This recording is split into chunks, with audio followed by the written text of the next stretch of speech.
un épouvantail, un cheval à battre. C'est Eden de Chircas, l'As. Il fait ce qu'il veut un peu Günther avec lui. Il a le temps sur 2840.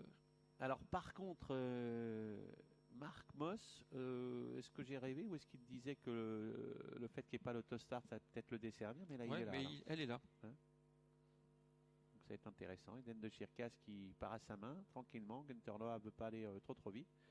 On pourrait peut-être voir assez vite justement ce numéro 5, Darius du Loir, venir titiller Eden de Chircas qui part en retrait. Eden de Chircas. Ça, c'est un peu la surprise. Il est parti un petit peu en retrait. Bon, ce qui, bien évidemment, ne l'enferme pas dans une position compliquée parce que pendant ce temps-là, on est parti vite avec Feu des Prés et avec Anker Fairfait. Mais on notera que Marc Moss, lui, est remarquablement parti et Darius Duloir va occuper la pole position, Ouais. ce qui n'était pas le scénario prévu au début. Non, ouais, bah, au galop, voilà. Darius du Loir, peut-être surpris de se retrouver en tête Incroyable. aussitôt. Il est repris et j'ai bien l'impression qu'il va être disqualifié. Le 4 en tête, un cœur Fairfait. En deuxième position, le 3, Feu des Prés, avec Ejos Gisque qui vient à l'extérieur. En quatrième position, nous avons l'As Eden de Chircas, suivi encore par le 6, Forever de Prest. Et on a Darius du Loir qui a recollé au peloton et qui n'a pas été disqualifié apparemment. Fairfait qui mène et Joey JC, bon il n'avait pas fait non plus une faute phénoménale.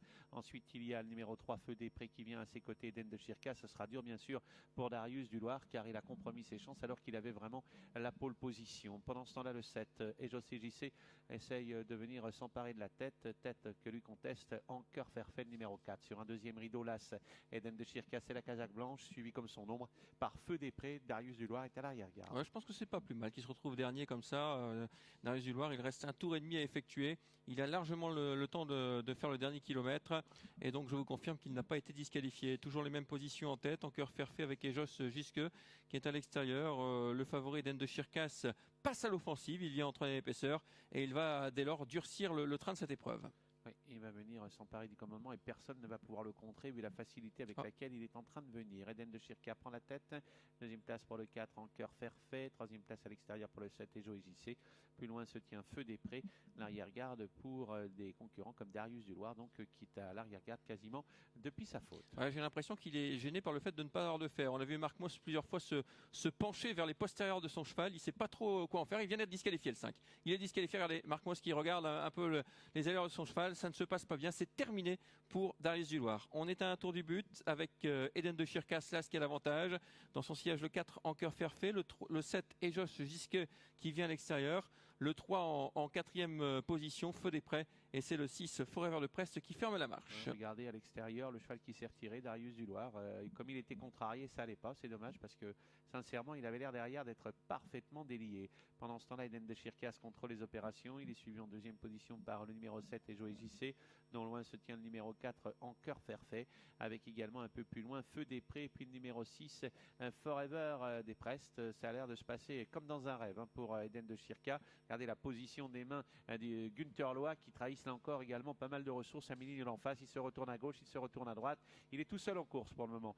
Deuxième place dans son dos pour un concurrent qui essaie de maintenir le cap, mais ça n'est pas facile. Et puis derrière, eh bien, on sent que Feu des Prés est un petit peu en difficulté pour le moment. Il fait ce qu'il peut, ce Feu des Prés. Et puis derrière se tient également le numéro 7 et Joey JC, dernier tournant en vue d'Eden de Chircas, qui est vraiment seul en course et qui file peut-être vers le poteau. A-t-il déjà gagné la course? Je le pense, avec Eden de Chircas qui n'a encore pas été sollicité par son driver. Il a beau se retourner, Günther, à moins d'un incident ou d'un retournement subi de la situation, il va gagner une nouvelle course ici à Mons. Le 3 qui est fini fort en dehors, c'est Feu des Prés avec côté col le 4, Anker Fairfait qui lutte pour la deuxième place. Nouvelle démonstration d'Eden de Chircas, l'As qui s'impose, c'était le favori. La deuxième place, eh bien, elle est serrée entre le 4 côté col, Anker Fairfait, et le 3 Feu des Prés à l'extérieur. Il s'en empare sans doute. Et puis les gros regrets donnés par Darius du Loir.